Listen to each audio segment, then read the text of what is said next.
So you go through your college career, and you're like one of the most decorated college players between the Lombardi Award and the Defensive Player of the Year and unanimous All-American and so forth.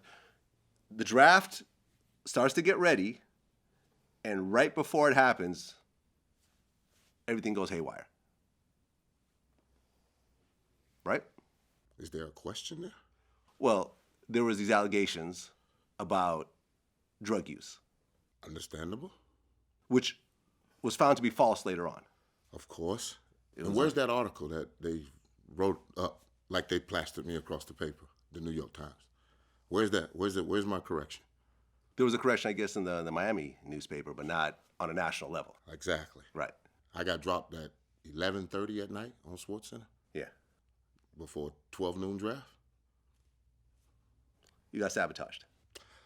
Somebody had to justify why, like in your words, the best player in college football wasn't being drafted by a franchise that was brand new in Carolina. Not only was he not being drafted, they're trading the pick to the Cincinnati Bengals. So now the Bengals are on the clock talking about drafting a running back from Penn State. How upset were you that day? Words can't describe that. That upset. Because you admitted to actually smoking weed. Listen, there's nothing wrong with looking yourself in the mirror and saying what I've done as a man. Yeah. Because the sun's going to come out tomorrow. Yeah. You might not see it, but the sun will come up tomorrow. My grandma and mother told me a long time ago, tomorrow's not promised to you. Yeah. So do what you can in the day and then find yourself tomorrow. I had no problem with what I've done. I had a problem with the lie being told on me. Right, the cocaine part. Hey, listen. And the 6 other marijuana tests. How could I flunk 6 drug tests for marijuana at the University of Miami and nobody find out about it until the 11th hour before the draft? Right. It ain't like I was out in Podunk, Idaho somewhere. I was in Miami. Yeah. Well, regardless, you still got drafted. Oh, okay. That's Regardless, Thanks. You still got your NFL shot. I earned that shot. That wasn't given to me. 100%. That wasn't given to me. 100%. Okay. You definitely earned that. Okay. You over-earned it. Was it a huge, even though you dropped in the rankings right before the draft, was it still a pretty big contract when you first signed? You got the numbers right. I don't have the numbers on me. 4 years, 4.4. Peanuts. You sitting there looking like, ooh, what should you have made? 4.4. Per year? No. 4 years, 4.4. No, what should you have made if that didn't happen? 4 years, 4.4 is what I made. Okay. I don't play ifs and buts, candies and nuts. So you do become a millionaire that day, essentially. Yeah, about 2 weeks later. 2 weeks later. Yeah. After the agent gets paid and 1% taxes. I paid my agent. I paid my agent $3,900, $4,100, and $4,400 my first 3 years in the National Football. Really? How did you manage that when everyone else is paying? Because they don't understand that guy is working for them, not the other way around. Mm-hmm. You're coming out of a poor situation with a single mom, and suddenly you have money. Do you manage it well, or do you start to splurge? I get my mother a house. Dope. Myself a apartment in Tampa. The house I get my mother has a room that I can go through the garage and go upstairs and she'll never know I'm there. Mm-hmm. I buy her a Mercedes-Benz and get me a Mercedes-Benz. That's it. That's it. That's it. So you're actually smart with your money. I like to think I wasn't stupid with it, you know, because I wasn't sure tomorrow was going to be there. Okay. And $4.4 million was going to have to last us for however long it was going to last us. Right, because one bad injury and it's over. One bad decision sometimes and it's over. After that 4-year deal is up, it goes up significantly, though. A little bit. A little bit. Yeah. Okay.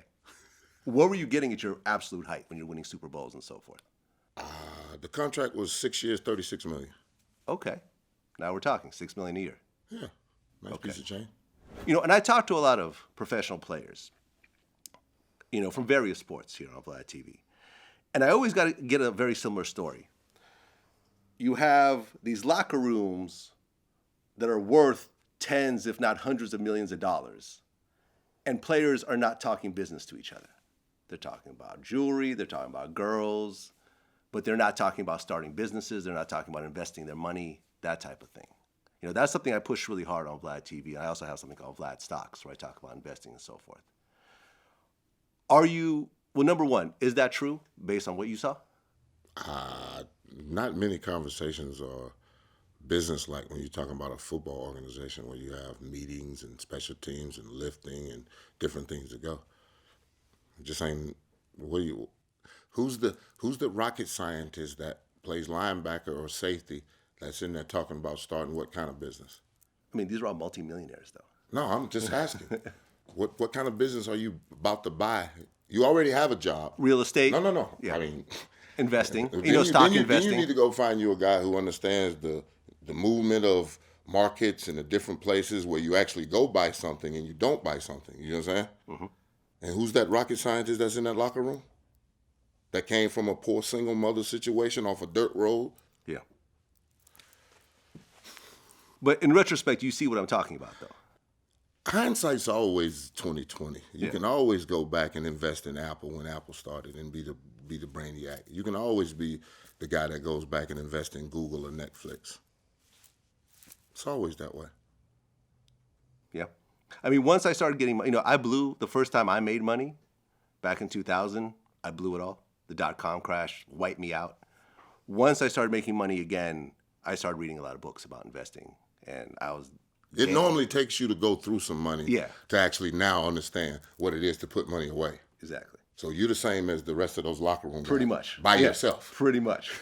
without the fame and the girls chasing you. Exactly. Too, right? So. Exactly. And with a lot less money as well. I mean, but it's all relative. It's all relative to where you make it and where it comes from. So it's just something that I've always said that it's very difficult whenever you get a guy that had nothing to get. Now I got X amount of dollars. And these young kids today, it was really crazy at one point when Matthew Stafford was getting that $78 million and all that, and Jamarcus Russell with his $30 million and all that.